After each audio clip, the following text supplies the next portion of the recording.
자, 이재명 민주당 대표 흉기 피습을 당한 이후 지금 서울대병원에서 입원 중이죠.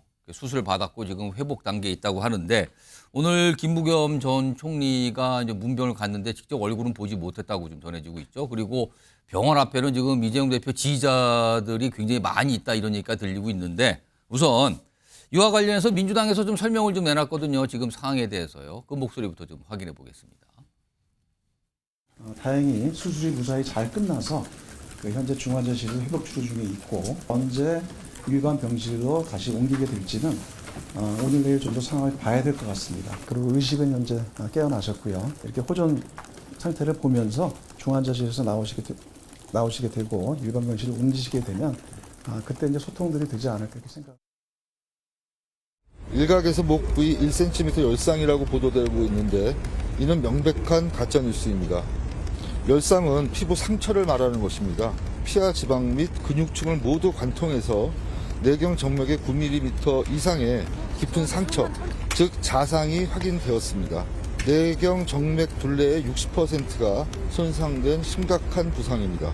환자는 회복하고 있으나 당분간 절대적 안정이 필요한 상황입니다. 수술 후에 중환자실에서 약간의 물만 드시고 있고 항생제와 진통제 등 회복을 위한 약물을 정맥 투여하고 있습니다. 자, 영상 뒷부분에 나오신 강청희 전 부회장은 최근에 민주당에 영입된 분이시죠. 그래서 오늘 좀 약간 민주당 분들, 다른 분들과 함께 나와서 브리핑을 좀 했습니다. 자, 그럼요. 지금 이재명 대표 입원 중인 서울대 병원으로 좀 가보겠습니다. 표선우 기자가 준비되어 있는 얘기인데요. 자, 표선우 기자. 이재명 대표가 지금 얼마나 회복됐고 어떤 상태인지 알려지고 있습니까? 네, 이 대표 현재 의식은 있지만 이틀째 중환자실에서 회복을 이어가고 있습니다. 현재는 약간의 물만 마시면서 항생제 등 회복에 필요한 약물을 정맥 투여하고 있는데요. 오늘 오전 의료진이 실시했던 각종 지표 검사에선 양호한 편으로 전해졌습니다. 민주당 영입 인재인 강청희 전 의사협회 부회장은 이 대표가 진행했던 단식이 회복에 영향을 줄 수 있어 좀 더 장기적인 관찰이 필요하다고 설명했습니다. 현재 이 대표가 있는 중환자실은 하루에 한 번 가족만 면회할 수 있습니다. 어젯밤엔 부인 김혜경 씨가 이 대표를 찾았고 오늘은 이 대표 가족이 병원에 없었던 관계로 천준호 비서실장이 면회를 마쳤습니다. 이 대표의 퇴원이나 일반 병동 이동 시기는 아직 정해지지 않았습니다. 어제부터 지지자 등 유튜버들이 모이면서 이곳 병원은 작은 소란이 벌어지기도 하는 상황입니다. 자, 영상을 보니까 뭐 지지자들의 모습 약간 좀 뿌옇게 된 상태로 좀 모습이 보였는데요. 이제 병원 앞 분위기가 어떤지 알 수 있는데 오늘 오전에는 김부겸 전 총리가 다녀갔다고요. 네, 그렇습니다. 김 전 총리는 오늘 오전 11시 15분쯤 이곳 서울대병원을 찾았습니다. 이 대표를 직접 보지는 못했고 비서실장과 약 짧은 10분간의 대화만 마치고 나왔는데요. 김 전 총리는 이 대표에게 벌어진 일을 정치 테러라고 규정하며 분노했습니다.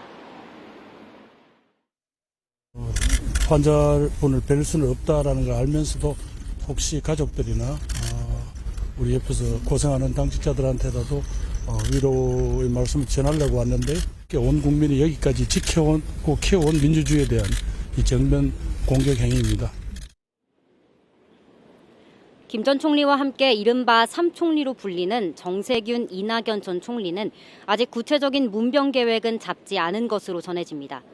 민주당 지도부들도 이 대표가 일반 병동으로 옮긴 뒤에 면담 계획을 세울 예정입니다. 지금까지 서울대병원에서 MBN 뉴스 표선우입니다. 자, 그동안 민주당 내부에 보면 이른바 삼총리와 이재명 대표가 살짝 긴장관계 또는 어떤 분은 대치관계에 있었는데 지금 이재명 대표 피습 이 사건으로 인해서 전체적으로 뭔가 좀 가라앉았죠. 그런 부분들이요. 그래서 오늘 김부겸 전 총리의 발언을 보면은 지금 분위기가 어떤가 이게 좀 나타나고 있는 상황인데요. 예, 그렇습니다. 자, 지금 그리고 이재명 대표 상황과 관련해서 좀 속보가 좀 들어오고 있다 그러는데 그게 준비되는 대로 바로바로 알려드리겠습니다. 자, 우선요. 오늘 이런 상황에서 윤석열 대통령이 주재하는 신년회가 열렸거든요. 당초에는 이재명 대표도 여기 참석할 예정이었는데 뭐 상황이 이렇으니까 참석이 불가능한 상황이 됐죠. 자, 오늘 윤석열 대통령이 여기서 내놓은 얘기가 있습니다. 들어보겠습니다. 오늘 이 자리에 참석하시기로 했던 민주당 이재명 대표께서 어제 테러를 당하셨습니다. 테러라고 하는 것은 그 어떤 것이든 간에 피해자에 대한 가해행위, 범죄행위를 넘어서서 자유사회를 지향하는 우리 모두의 적이라고 할 수 있습니다. 우리 모두 정말 하나된 마음으로 피해자를 위로하고 같은 마음으로 단호하게 대응해야 된다고 생각합니다. 우리 모두 이재명 대표의 빠른 쾌유를 기원합시다. 자, 상황인 만큼 윤석열 대통령 사실 그동안 이재명 대표하고 약간의 대립 관계에 있었는데 오늘은 굉장히 위로를 하고요. 빠른 회복을 원한다. 그리고 이 사건을 이거 엄정하게 들여다보고 처리해야 된다. 이렇게까지 얘기가 나왔네요. 자, 지금 속보가 들어왔다고 하는데요. 확인해 보겠습니다. 자, 이재명 대표 중환자실에서 일반 병동으로 이동이 됐다. 그렇다면 약간 상태가 호전됐다라고 볼 수 있겠죠. 일단 중환자실을 나왔습니다. 자, 속보가 더 있으면 확인해 보겠습니다. 지금 민주당 당대표실은 당분간 면회할 상황은 안 된다. 일반 병동으로 이동을 했지만 당분간은 면회가 어렵다. 요 내용입니다. 오늘 김부겸 전 총리도 서울대병원 찾았지만 직접 이재명 대표 얼굴을 보지도 못했거든요. 일단 오늘 일반 병동으로 이동을 했지만 면회는 당분간 좀 쉽지 않다. 이런 내용까지 속보로 좀 들어와 있습니다. 자, 이동석 전 대통령실 행정관 나와 있는데요. 앞서서 윤석열 대통령 굉장히 뭐랄까요, 위로하고 이런 일이 있어서는 안 되는데 이거 정말 있어서는 안 될 일이 벌어졌다. 그리고 이거는 대처를 잘해야 된다. 뭐 이런 취지의 설명을 해놨는데 분위기로 보니까 윤석열 대통령 지시로 대통령 비서실장 등이나 아니면 뭐 정무수석 등이 향후 지금 당장은 좀 면회가 안 된다지만 그게 어느 정도 시간이 지나면 문병을 갈 가능성은 있을까요? 이거 어떻게 봐야 됩니까? 저는 아주 높은 가능성이 있다 그렇게 말씀드리겠습니다. 지금 뭐 이재명 대표의 그런 환자 치유 과정으로 인해서 뭐 1일 1회 면회만 지금 되고 있다고 되지 않습니까? 지금 민주당 관계자분들도 지금 참석하고 있지만 지금 면회가 안 되는 것으로 알고 있는데요. 오늘 신년 인사회에서 저렇게 대통령께서 적극적인 발언을 한 거는 굉장히 이례적입니다. 사실은 그동안 이재명 대표나 야당을 향해서 저 정도의 어떤 얘기는 안 나왔었어요. 네, 저도 뭐 그렇게 생각하는데요. 지금 뭐 신년 인사회라는 행사 같은 경우에는 앞으로 올해 어떤 비전을 갖고 생활을 하자, 뭐 정책을 갖고 취재해 나가자 이런 거를 밝히는 자리인데 이재명 대표의 정치 테러로 인해서 저런 발언을 한 것은 아주 긍정적이라고 봅니다. 앞으로 비서실장 등 정치권 인사들의 그런 면회도 앞으로 계속 이어질 걸로 봐요. 뭐 국민의힘 관계자는 물론이고 문재인 전 대통령께서도 앞으로 방문할 가능성이 높지 않나. 그럴 수도 있겠네요. 그래서 이재명 대표가 저렇게 정치 테러를 당한 건 굉장히 아쉬운 사건이지만 이걸로 인해서 또 이렇게 정치의 화합적인 모습으로 이어질 가능성도 충분히 높다. 그런 말씀 드리겠습니다. 자, 김성환 시사평론가 나와 계신데요. 아직은 모르겠습니다. 뭐 아직 뭐 확인된 게 없으니까요. 근데 이제 가능성은 지금 굉장히 높다. 윤석열 대통령의 지시로 뭐 비서실장 정도, 이 정도 인물이 문병을 향후에 갈 가능성이 있어 보인다. 여기에 대해서 지금 한동훈 국민의힘 비대위원장은 기꺼이 상황이 되면 가겠다는 의사를 밝혔거든요. 만약에 이게 이제 이루어진다면, 글쎄요. 여야 관계가 좀 부드러워질까요? 이런 걸 계기로? 이거 어떻게 봐야 됩니까? 그렇게 되길 바랍니다. 그동안에 그런 모습을 한 번도 보질 못했잖아요. 근데 꼭 야당 대표가 저렇게 피습되고 난 다음에나 화합하는 분위기가 만들어지는 것도 좀 씁쓸한 장면이다 이렇게 저는 개인적으로 생각하는데요. 이번 기회에 뭐 이재명 대표 단식할 때도 마찬가지였지만 제대로 한번 가가지고 위로해 준 사람도 없잖아요. 그 또 입장이 바뀌었다고 한번 생각을 해보세요. 여당 대표가 누군가에 의해서 피습을 당하는 일이 발생했다고 하면 야당 대표가 당연히 찾아가는 건 뭐 너무나 당연한 일 아니겠습니까? 그동안에 야당 대표하고 한 번도 제대로 대화도 해본 적도 없고 야당 대표를 범죄자 취급한 거나 다름이 없잖아요. 그리고 사실은 뭐 최근에 윤석열 대통령 신년사 보면서 저는 좀 놀라기도 했는데요. 이념을 다시 앞세우면서 패거리 카르텔을 뭐 척결해야 된다 이런 식의 발언들을 했어요. 그러니까 그런 것처럼 야당이 존재 안 할 수는 없잖아요. 그러니까 한국 민주주의 의회 정치에서 여당이 있으면 야당이 당연히 있는 건데 야당을 마치 일소해야 될, 없어져야 될 대상으로 자꾸 발언을 해버리면 여당 대표가 야당을 공격할 때는 뭐 그런 일이 있을 수 있다 하더라도 대통령은 다른 집이잖아요. 그러니까 대통령은 뭐 정치권에서 좀 서로 투각투각하는 모습 보인다 하더라도 예. 좀 국민 통합하는 모습, 포용하는 모습 이런 것들 좀 상징적으로 보여줘야 되지 않을까. 그동안에 그런 모습이 안 보여졌다면 예. 이번 일을 계기로 해서 윤석열 대통령도 음. 좀 차이를 인정하고 예. 생각이 다르더라도 함께 대한민국 발전을 위해서 나가야 될 파트너다 이런 걸 좀 얘기를 해줬으면 좋겠습니다. 최근에 그러니까 어제 오늘 사이에 사실은 여야가 서로를 향해서 굉장히 그동안 독서를 좀 내놨는데 이게 이틀간 어제 오늘 일절 사라졌거든요 지금요. 그럼 다들 이거는 굉장히 엄중하다. 이거 정치 테러 이런 거 있어서는 안 됩니다. 이거를 이구동성으로 지금 말을 하고 있는 상황입니다 지금요. 자, 좀 뭐 이 서울대병원 앞에 있는 상황 그리고 지금 이재명 대표 상황까지 좀 전해드렸는데 다음 주는 본격적으로 진행해 보겠습니다. 여러 가지 좀 궁금해지는 지점들이 있거든요. 자, 제목으로 확인해 보시죠. 조용한 성격 이런 얘기가 나왔는데 왜일까? 이 피의자 지금 이 체포된 피의자 얘기로 보이는데요. 어제 그 상황 그리고 이 피의자가 여러 가지 조사를 받고 있는 상황이잖아요. 관련된 모습이 좀 나타났는데 확인해 보겠습니다.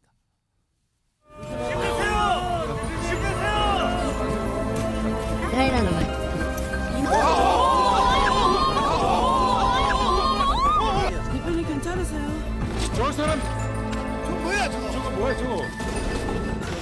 범행 왜 저지르신 겁니까? 공범 있으십니까? 혼자 범행 준비하실 겁니까? 언제부터 범행 준비하셨습니까?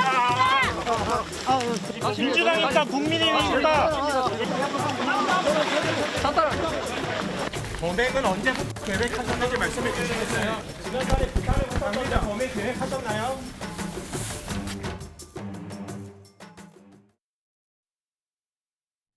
자, 저런 모습이고요. 지금 경찰이 계속 조사 중이에요. 근데 조사를 좀 어제 그리고 오늘까지 해서 조금 나온 게 있는데 화면을 좀 소개해드리죠. 여기 있습니다. 자, 부산경찰청 관계자가 이제 설명을 조금 내놨어요. 기자들에게. 이런 내용입니다. 피의자 구속영장 가능하면 오늘 중 신청할 것이다. 아직까지 소식은 없는데 오늘 중 신청하겠다라는 어떤 생각을 밝혔어요. 그리고 진술 예의가 있는데 단독 범행 그리고 살인 고의 등을 진술했다. 일단 진술입니다. 또 나온 게요. 휴대폰 포렌식 등을 통해 계획 범죄 여부에 대한 수사를 좀 벌이고 있다. 아직은 단정할 수 없습니다만 이런 쪽으로 좀 보면서 수사가 진행 중이다라는 거예요. 나무젓가락으로 찔렀다는 건 오보다. 일각에서 뭐 이런 얘기가 있었거든요. 근데 이건 아니다. 흉기는 등산용 칼의 일종이다. 근데 이걸 뭐 개조를 했다. 뭐 이런 얘기가 좀 나오죠. 그리고 동선을 보면은 사실은 먼저 뭐 부산을 찾았다 이런 얘기도 좀 있어요. 그걸 앞서서 이런 내용은 좀 보도가 된 내용인데 오늘 설명이 좀 나왔고요. 자, 다음은 이 피의자의 지인들, 피의자를 알고 있는 분들이 내놓은 설명입니다. 언론들이 가서 이제 취재를 많이 했거든요. 그 내용입니다. 다음 있습니다. 지인들이 전한 피의자의 평소 성격은 어떨까? 범죄를 저질렀기 때문에 피의자가 과연 그동안 어떻게 살아왔는가, 어떤 행동인가 이런 게 좀 궁금해지잖아요. 이런 설명이 좀 나왔네요. 평소 소심하고 조용한 성격이다. 조용한 성격이었답니다. 말이 없는 사람이다. 자, 그렇다면 이런 정치 테러와 조용한 성격, 소심한 성격이 글쎄요. 이렇게 설명이 나왔습니다. 그리고요. 정치적으로 언행하는 걸 들은 적도 없다. 이건 살짝 의외로 받아지고요. 그다음에 바둑을 즐겨하는 차분한 사람, 믿기지 않는다. 그러니까 주변에서 평소 알고 계신 분들은 좀 상상하기 어려웠다라는 반응이 나타났다고 합니다. 이런 내용이고요. 자, 그러면요. 사실은 이런 범죄 분석 전문가는 과연 이 피의자를 어떻게 보고 있을까? 전문가이기 때문에 어떤 좀 시각이나 분석이 있을 거예요. 그 목소리를 좀 담았습니다. 들어보시죠. 뭐 확신범이 그러죠. 이게 죄가 되고 처벌 반드시 받는 걸 알면서 하는 거죠. 종교적으로 어떤 정치적 이념으로 테러범들 마찬가지잖아요. 그죠? 자기 죽는 걸 알면서 범죄하잖아요. 그러니까 그런 걸 우리가 확신범이라고 그러죠. 저현식 엽죠. 확신범이기 때문에 어떤 이유에서인지 한 번이 아니고 여러 번에 걸쳐서 시도하고 계획하고 또 죄의식을 갖지 않는 그런 면에서 보면 자신이 이 행동을 반드시 해야 된다는 건 확신에 찬 범행이라는 얘기죠. 소심하고 뭐 열심히 살았고 이런 사람들이 오히려 더 확신에 찬 그런 신념이 더 강할 수도 있죠. 자, 아직은 정확히 모르겠습니다. 경찰은 수사 중이고요. 지금 범죄 분석 전문가의 분석 지금 방금 들려드렸는데 아직은 뭐 단정적으로 할 수 없습니다. 일단 나타난 현상을 보면 전문가의 의견은 이렇다는 겁니다. 자, 이런 가운데 정치권 안팎에서는요, 갑자기 이 피의자의 뭐 정당 당적 여부를 가지고 어제 오늘 참 얘기들이 많이 나왔어요, 지금요. 경찰은 지금 이걸 알아보고 있다라고 명확하게 설명 안 하고 있는데도 당적 가지고 별의별 얘기들이 나오고 그렇습니다. 자, 이런 내용인데요. 오늘 부산경찰청 관계자가 이렇게 얘기했습니다. 법과 절차대로 당적 여부 확인 작업을 진행하고 있다라고 오늘 오전에 설명을 좀 내놨고요. 그리고 다만 정당 가입 여부에 대해서는 밝힐 수가 없다라고 했습니다. 그리고요, 오후에 나온 소식인데요. 경찰이 각 정당의 협조를 받아서 당적 여부에 대해서 좀 가서 봤다, 확인을 좀 해봤다, 이런 내용까지 지금 나와 있는 상황입니다. 자, 그런데 정치권 안팎에서 이런 얘기 뭐 설왕설래하고 별 얘기가 다 나오는데 이와 관련해서요, 정치권 현역 국회의원들이 이게 도대체 뭡니까? 약간 좀 한탄하면서 한 얘기들이 있거든요. 들어보겠습니다. 그게 그분이 민주당원이었는지 아닌지, 과거에 뭐 국민의힘 당원인지 아니었는지 그게 중요한 문제인가를 생각을 해봅니다, 사실은. 예, 그게 뭐 어떤 정책 성향을 가졌는지는 아직 잘 모르니까 뭐 추측하긴 좀 이르다고 보고 있고요. 다만 어떤 이런 국민들이 이런 개인적 선택을 하게 된 거에 대한 정치적인 사회적 책임이 있는지 없는지 그런 고민들을 우리가 정치권이 해봐야 될 거라고 생각합니다. 네. 정당 가입 여부 등을 두고 양극단의 혐오 정치로 몰아가려는 불필요한 논쟁은 지금 상황에 어떠한 도움도 될 수 없습니다. 2020년 탈당한 동명인물이 있지만 인적 사항이 분명치 않은 현재로서는 단정하기 어려운 상황입니다. 이럼에도 불구하고 마치 사실인 양 국민의힘의 문제로 몰아가려는 것은 지양할 일로 매우 유감스럽습니다. 자, 이런 상황에 대해서 오늘 여야가 각각 어떤 입장을 냈습니다. 굉장히 신중하게 입장들을 냈죠.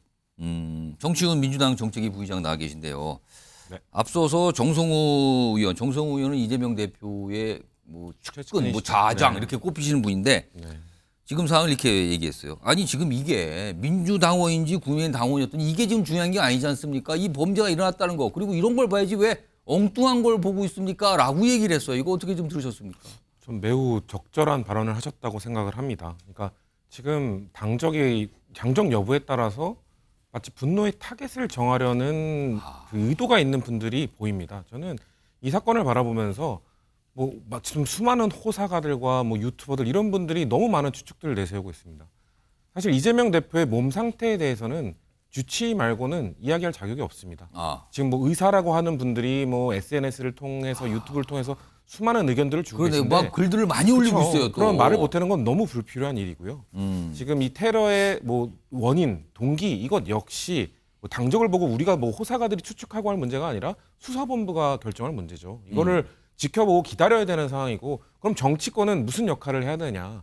지금 지지자들 그리고 국민들이 많이 놀라시고 분노해 있는 상황이거든요. 어떻게 이런 행위가 일어날 수 있냐라고 하시면서, 그럼 정치권이 해야 될 일은 이런 분노를 좀 다스리는 역할을 해야 됩니다. 진정시키는 역할을 해야죠. 오히려 이런 분노를 활용하고 누군가의 타겟을 정하고 이 사람 때문이다, 이 세력 때문이다라고 악용하려는 세력들이 있어서는 안 되고, 오히려 정치권에서는 이런 분노의 에너지가 있으면 이걸 어떻게 포지티브하게 우리 이재명 대표에 대한 뭐 지지 후원금으로 보여주십시오, 이런 포지티브한 방식을 요구를 해야지, 분노의 대상을 네거티브하게 딱 설정해서 이 사람 때문입니다, 이 세력 때문입니다, 이런 발언들 지금 이미 정치권 여야에서 서로 나오고 있거든요. 저는 이거 자중시켜야 된다고 생각하고요. 그 아까 또 그 윤희석 대변인도 말씀하셨지만 정치권에서 이런 혐오의 정치, 서로 뭔가 그 상대방을 혐오하고, 박정화 대변인이죠. 박정화 대변인, 죄송합니다.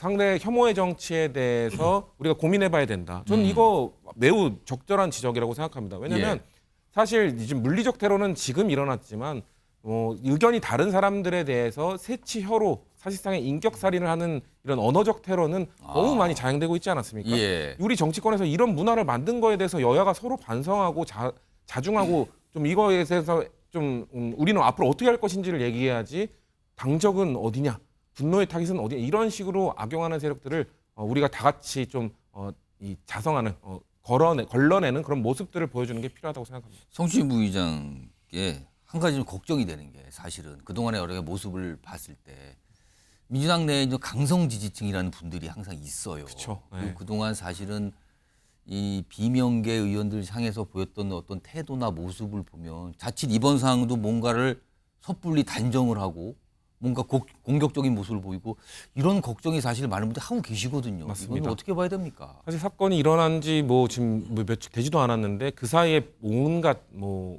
의혹 뭐 이런 것들이 다 튀어나오면서 예. 그런 분노를 또 조장하는 사람들이 있었거든요. 이런 상황일수록 사실 저는 뭐 당에서 계속해서 뭐 통합 이런 것들을 이런 메시지를 외쳤던 사람으로서 이런 상황이 펼쳐지면은 통합 메시지가 참 안 먹히거든요. 왜냐하면 분노하는 지지자들이 있기 때문에 예. 원래 국제 관계에서도 뭐 매파 비둘기파가 있지만 좀 뭐 테러 행위나 이런 것들이 일어났을 때 매파들이 좀 더 득세를 하거든요. 그런 것처럼 지금 당내에서 통합을 주장하는 사람들보다 이것 봐라 하면서 뭔가 좀 그 분노를 이용하려는 사람들에게 목소리에 힘이 실릴 수 있는 말씀하신 그 우려가 매우 우려스러운 상황이고요. 예. 그런 것들을 저는 뭐 그런 분노의 목소리에 더 맞서서 통합을 주장하던 분들, 뭐 예를 들면 김부겸 총리라든지 이런 예. 좀 그 말의 무게감을 알고 계신 정치인들께서 그런 통합의 메시지를 계속 던져주면서 우리 이럴 때일수록 좀 더 현명하게 판단을 기다려야 된다라는 메시지를 던져주시는 게 매우 중요하다고 생각합니다. 자, 정태근 전 의원 나와 계신데요. 그러니까 이 피의자의 당적을 놓고 참 어제 오늘 짧은 시간인데도 이런 얘기 저런 얘기들을 하고 단정을 지으려고 하는 그런 분위기도 있고 막 이랬거든요. 예. 이거 어떻게 보고 계십니까 지금? 지금 국민의힘이나 민주당 양당은 뭐 이번 사태와 관련해서 적절히 발언을 하고 있다고 생각을 굉장히 합니다. 좀 약간 그 신중의 신중을 기하는 것 같아요 지금요. 저는 솔직히 제가 문제의식을 갖고 있는 게 우리 언론과 경찰이 좀 조심을 해야 된다고 봐요. 아까도 이제 그 피의자가 체포될 당시 그래서 경찰 차량에 강제로 이제 그 실는 과정에서 보면 기자가 뭐라고 물어보냐면 예. 민주당인가요? 국민의힘인가 이렇게 물어봐요. 그리고 경찰도 피해자가 제1야당의 대표이기 때문에 예. 범행 동기를 밝히는데 피의자의 당적을 중요한 고려 사항으로 보고 있는 것처럼 브리핑을 했어요. 그러니까 예를 들면 저 같았으면 예. 범행 동기와 관련된 모든 것을 지금 확인하고 있다. 이걸로 끝나면 되는 문제잖아요. 그러니까 예를 들어 당적에 관한 질문이 왜 왔어도 당적 물론 질문을 기자들이 했겠죠. 예. 그래서 아까 이제 우리 정성호 의원님이 역시 이제 그 친명계 중에서는 제일 좌장에 위치해 있는 분으로 잘 말씀하신 건데 서로 어떤 정당에 있다고 하더라도 그것이 어떤 정당의 그 문화와 직접적으로 관련이 있다 이렇게 얘기할 수는 없는 거잖아요. 그래서 오히려 그 정성호 의원이 얘기한 것 중에 보면 이렇게 정말 발생하지 않아야 될 테러 행위가 발생할 수 있도록 만드는 데 있어서 예. 뭔가 정치적 사회적 분위기를 그렇게 가게 하는데 우리가 이 책임이 있는 것이 아닌가라는 부분에 대해서 한번 뒤돌아 봐야 된다. 그래서 저는 이번 기회에 저는 사실은 윤석열 대통령이 직접 한번 나중에 면회가 되면 한번 가는 것도 문병을 가는 것도 저는 좋은 방법이라고 생각하고 양당은 특히나 우리가 좀 이렇게 증오나 갈등을 증폭시키는 정치를 하지 말자. 예. 뭐 이런 정도의 성찰은 있어야 된다고 보여집니다. 예. 저도 예. 조금만 좀 말을 드리고 싶은데요. 1cm 가량의 열상이 발생했고 경상이다. 이걸 기자들이 만들어서 쓴 거 아니거든요. 경찰이 대테러 종합상황실에서 소방 얘기를 전해줬다고 하면서 언론에 뿌린 거예요. 처음에 경찰청에서 열상 뭐 이런 설명을 내놨거든요. 그걸로 인해서 자작극부터 시작해서 얼마나 많은 얘기가 나오고 있습니까? 그러니까 각자 자기가 있는 곳에서 자기 일을 묵묵히 최선을 다해서 하는 게 지금은 중요한 때입니다. 예. 정치권에 이럴 때 누구의 책임을 묻기보다 말씀하신 것처럼 우리가 과거에 적대적 정치를 부추기거나 그걸 활용한 적은 없는지에 대해서 성찰해야 될 거고요. 예. 경찰은 오로지 수사를 위해서 뭘 해야 하는가, 자신들이 발표한 내용이 어떻게 오독될 수 있는지에 대해서 신중한 태도를 보여야 하는데 애초 처음 대응부터 지금 문제가 있었잖아요. 그리고 난 다음에 당에서도 지금 섣부른 얘기가 나오고 경찰이 대놓고 지금 막 당적 확인하겠다고 덤비는 거란 말이에요. 예를 들어서 국민의힘 당적을 갖고 있는 누구 한 개인이 이게 조직적인 뭔가 배후가 있었다면 모를까? 그게 아니라고 한다면 한 개인이 국민의힘 뭐 당원이 그랬다 한다면 민주당 당원은 또 그럴 가능성이 없어요. 똑같단 말이에요. 그러니까 그거에 관심을 갖기 시작하면 엉뚱한 얘기들을 계속 양산하는 잘못된 정치로 갈 가능성이 있다. 이건 굉장히 우려할 만한 일이라고 생각합니다.